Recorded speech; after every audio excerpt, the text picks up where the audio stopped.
50,000 first Rajan sir கையால தான் கொடுத்தாங்க. சாருக்கு ஞாபகம் இருக்கான்னு தெரியல.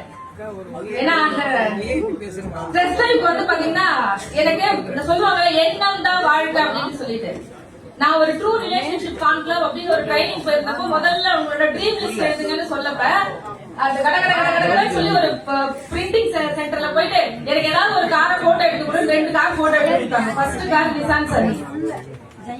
நல்லா கவனிச்சுக்கங்க. நான் எத்தனையோ கார் டெஸ்ட் ட்ரைவ் போனேன். ஆனா டாக்டர் யோகானந்த் சாருக்கு ஒரு டெஸ்ட் ட்ரைவ் வருது. அவர் அன்னைக்கு இல்ல. என்ன சொல்றாருன்னா ரிக்வெஸ்டா மேடம் நீங்க இருக்கீங்கல்ல சும்மா டெஸ்ட் ட்ரைவ் மட்டும் போயிட்டு வழி இல்லாம என்ன பண்ணுவோம். அந்த டெஸ்ட் ட்ரைவ் போன அந்த கார் தான் எனக்கு ரொம்ப பிடிச்சது. அதுக்கப்புறம் தான் பார்த்தேன் என்னோட மிஷனரி போர்ட்ல நிசான் சங்கீதா இருந்தது. அதான் நம்ம ஃபர்ஸ்ட் கார். அதே மாதிரி இன்னொரு கார் போட்டோ ஓட்டுன்னு சொன்னேன் இல்லையா, அந்த மாதிரி ஆடி BMW எவ்வளவு பார்த்தோம். ஆனா அதுல ஓட்டினது பென்ஸ் தான். நாங்க பென்ஸ் தான். இந்த விக்டோரியஸ் அப்படின்னு ஒரு கார் வந்திருக்கு அப்படின்றது சத்தியமா எனக்கு தெரியாது. எனக்கு மார்ச் மாசம் தெரியும் இந்த மாதிரி ஒரு கார் வந்திருக்கு உங்க பேர்ல அப்படின்னு சொல்லிட்டு.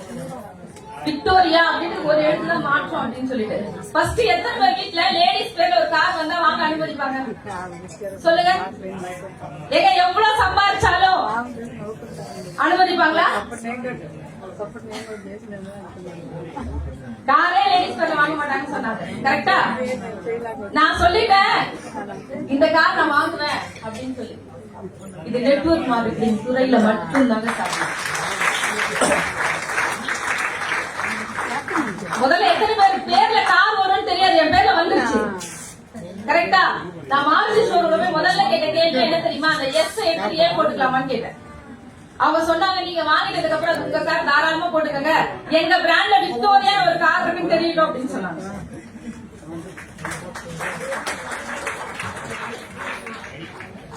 லைஃப் ஒரு வாட்டி தாங்க. ఎత్తన పేరు వాళ్ళు ఫస్ట్ ఆఫ్ ఆల్ ఆంధ్రాలో అంతా అంత మంది పీపుల్ వచ్చినారు. అందరికీ చాలా చాలా థ్యాంక్స్. సో మెనీ డిస్టెన్స్ అంతా వచ్చినారు. Kakinada, Rajahmundry, Madanapalle, Pileru, Naidupeta, Gudur, Tirupati, Nellore and Udayagiri, so many place வந்து వచ్చిனாరు. தமிழ்நாட்டுல இருந்து கூட நிறைய வாணியம்பாடி, கிருஷ்ணகிரி, சேலம் எல்லாத்துல இருந்து வந்திருக்காங்க. கரெக்டா? ஆந்திரா பீப்புள் இங்க சென்னைக்கு so many people not come first time. So అందరికీ చాలా చాలా థ్యాంక్స్. మనపూర్వక థ్యాంక్స్ అందరికీ.